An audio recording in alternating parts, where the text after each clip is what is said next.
Okay, so the fun for this week is redesigning the Squid Game uniform. Yes, that green jumpsuit, sweatsuit, tracksuit, whatever you want to call it. I randomly got this idea at work last week. I actually wanted to post this last week. I got this idea randomly at the end of the week when I was supposed to be posting the next day. But I was like, oh, I want to do it. I was so thirsty to do it. As soon as I got off work, I had like 45 minutes before my internship.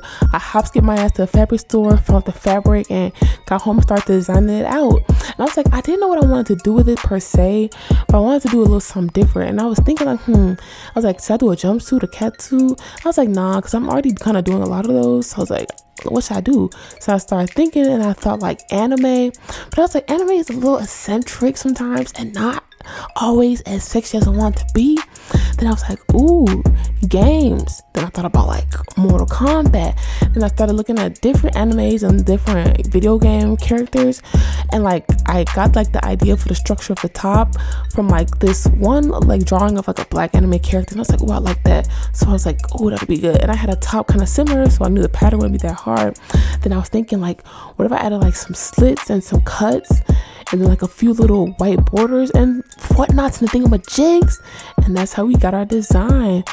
So I'm pretty much gonna be just showing y'all like the process, the work that I did. I kind of had to do some patterns. Lately I've been doing a lot of pattern work, just getting myself used to it. I used to just hella freehand sew, like no patterns. I would just kind of like freehand the shit, but now I'm getting into the habit of actually drawing out patterns, which I'm actually really enjoying. So yeah, I'm actually playing around with like a lot of symmetry in this design. Usually my eye kind of drafts towards symmetrical things, but I decided to play with a little bit of both. Like you see symmetry, but there's a little bit of like asymmetrical elements I tried to add in there. I'm not gonna really do too much talking after this. Just watch, and I hope you like it. And make sure you stick around to the end. You're gonna want to see the end. You're gonna want to see it. You're gonna want to see it. Like I put my guts into that little edit at the end, so you need to stick around to see the final results. But thank you guys for watching anyway for today, and hope you guys enjoy.